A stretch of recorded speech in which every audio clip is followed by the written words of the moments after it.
Grimm's Complete Fairy Tales, The Brothers Grimm. The Glass Coffin. Let no one ever say that a poor tailor cannot do great things and win high honors. All that is needed is that he should go to the right blacksmith, and what is of most consequence, that he should have good luck. A civil, resourceful tailor's apprentice once went out traveling, and came into a great forest, and as he did not know the way, he lost himself. Night fell, and nothing was left for him to do but to seek a bed in this painful solitude. He might certainly have found a good bed on the soft moss, but the fear of wild beasts let him have no rest there, and at last he was forced to make up his mind to spend the night in a tree. He sought out a high oak, climbed to the top of it, and thanked God that he had his goose with him, for otherwise the wind which blew over the top of the tree would have carried him away. After he had spent some hours in the darkness, not without fear or trembling, he saw near by the glimmer of a light, and as he thought that it was a human at home there, he would be better off there than he would be in the branches of a tree. He got carefully down and went towards the light. It guided him to a small hut that was woven together of reeds and rushes. He knocked boldly. The door opened, and by the light which came forth, he saw a little, hoary old man who wore a coat made of bits of colored stuff sewn together. "Who are you, and what do you want?" asked the man in a grumbling voice. "I am a poor tailor," he answered, "whom night has surprised here in the wilderness, and I beg you to take me into your hut until morning." "Go your way," replied the old man in a surly voice. "I will have nothing to do with runaways. Seek for yourself a shelter elsewhere." After these words, he was about to slip into his hut again, but the tailor held him so tightly by the corner of his coat and pleaded so piteously that the old man, who was not so ill-natured as he wished to appear, was at last softened, and took him into the hut with him, where he gave him something to eat and then pointed out to him a very good bed in a corner. The weary tailor needed no rocking, but slept sweetly until morning, but even then would not have thought of getting up, if he had not been awakened by a great noise. A violent sound of screaming and roaring forced its way through the thin walls of the hut. The tailor, full of unusual courage, jumped up, put his clothes on in a hurry, and rushed out. Then, close by the hut, he saw a great black bull and a beautiful stag, which were just preparing for a violent struggle. They rushed at each other with such extreme rage that the ground shook with their trampling, and the air resounded with their cries. For a long time it was uncertain which of the two would gain the victory. At length the stag thrust his horns into the adversary's body, when the bull fell to the earth with a terrific roar, and was thoroughly beaten by a few strokes from the stag. The tailor, who had watched the fight with astonishment, was still standing there motionless, when the stag in full career bounded up to him, and before he could escape, caught him up in his great horns. He had not much time to collect his thoughts, for it went in a swift race over stock and stone, mountain and valley, wood and meadow. He held with both hands to the tops of the horns, and resigned himself to his fate. It seemed, however, to him, just as if he were flying away. At length the stag stopped in front of a wall of rock, and gently let the tailor down. The tailor, more dead than alive, required a long time to recoup. When he had in some degree recovered, the stag, which had remained standing by him, pushed its horns with such force against a door which was in the rock that it sprang open. Flames of fire shot forth, after which followed a great smoke, which hid the stag from his sight. The tailor did not know what to do, or where to turn, in order to get out of this desert and back to human beings again. While he was standing undecided, a voice sounded out of the rock, which cried to him, "Enter without fear, no evil shall befall you." He hesitated, but driven by a mysterious voice, he obeyed the voice and went through the iron door into a large spacious hall, whose ceiling, walls, and floor were made of shining, polished square stones, on each of which were cut letters which were unknown to him. He looked at everything full of admiration, and was on the point of going out again, when he once more heard the voice which said to him, "Step on the stone which lies in the middle of the hall, and great good fortune awaits you." His courage had already grown so great that he obeyed the order. The stone began to give way under his feet, and sank slowly down into the depths. When it was once more firm, and the tailor looked around, he found himself in a hall which in size resembled the former. Here, however, there was much to look at, and to admire. Hollow spaces were cut in the walls, in which stood vases of transparent glass, which were filled with colored spirit, or with bluish vapor. On the floor of the hall, two great glass chests stood opposite to each other, which at once excited his curiosity. When he went to one of them, he saw inside a handsome structure like a castle, surrounded by farm buildings, stables, and barns, and quantity of other good things. Everything was small, but exceedingly carefully and delicately made, and seemed to be cut out by a dexterous hand with the greatest precision. He might not have turned away his eyes from the consideration of this rare sight for some time, if the voice had not once more made itself heard. It ordered him to turn around and look at the glass chest which was standing opposite. How his admiration increased when he saw therein a maiden of the greatest beauty. She lay as if asleep, and was wrapped in her long fair hair as in a precious coat.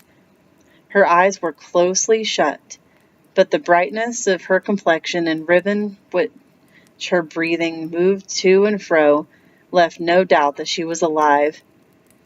The tailor was looking at the beauty with beating heart, when suddenly opened her eyes, and sat up at the sight of him in joyful terror. "Just heaven!" cried she. "My deliverance is at hand. Quick, quick! Help me out of my prison. If you push back the bolt of this glass coffin, then I shall be set free." The tailor obeyed without delay, and she immediately raised up the glass lid, came out, and hurried into the corner of the hall, where she covered herself with a large cloak.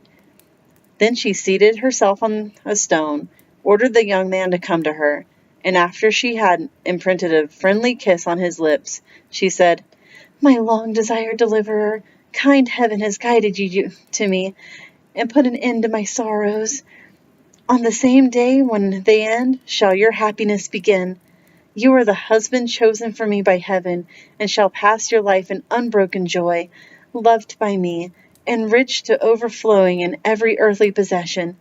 Seat yourself, and listen to the story of my life. I am the daughter of a rich count. My parents died when I was still in my tender youth, and recommended me in their last will to my elder brother, by whom I was brought up. We loved each other so tenderly, and were so alike in our way of thinking and our inclinations, that we both embraced the resolution never to marry, but to stay together to the end of our lives. In our house there was no lack of company.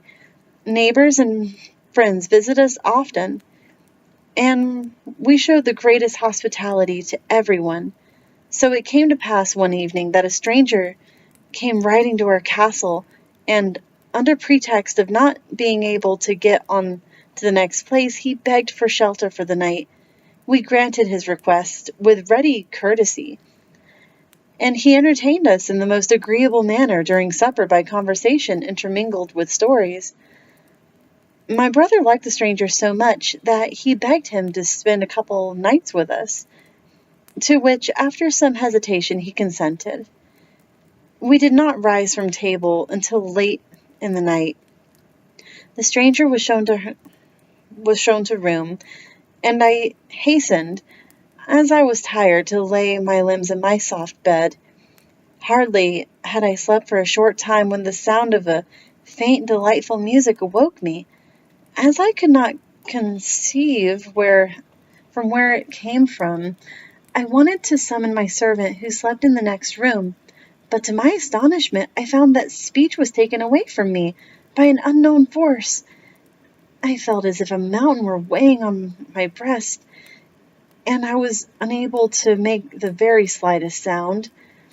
In the meantime, by the light of my night lamp, I saw the stranger enter my room through 2 doors which were fastened shut.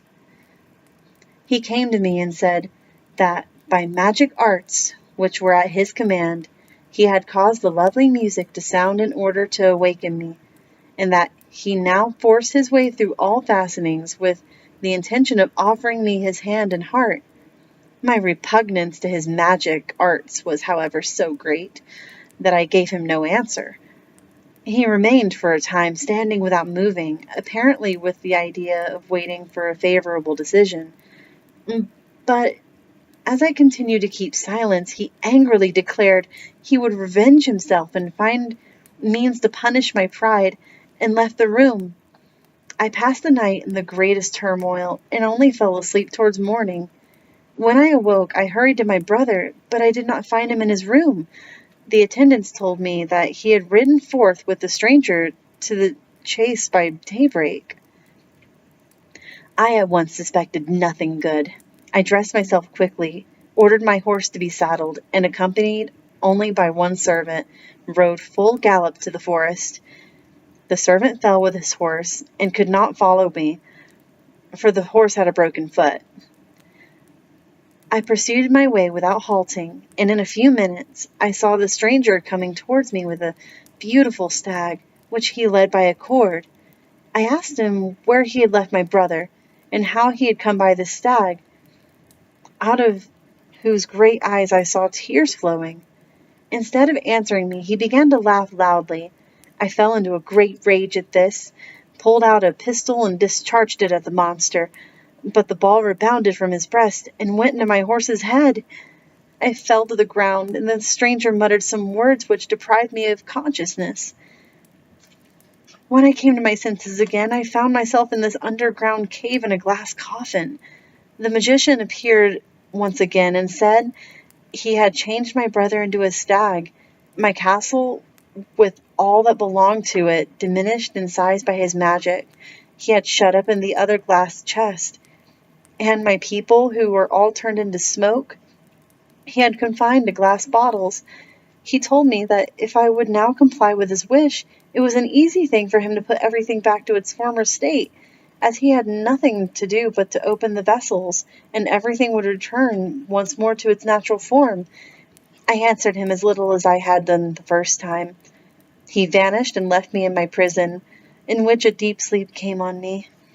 Among the visions which passed before my eyes, that was the most comforting, in which a young man came and set me free. And when I opened my eyes today, I saw you, and beheld my dream fulfilled.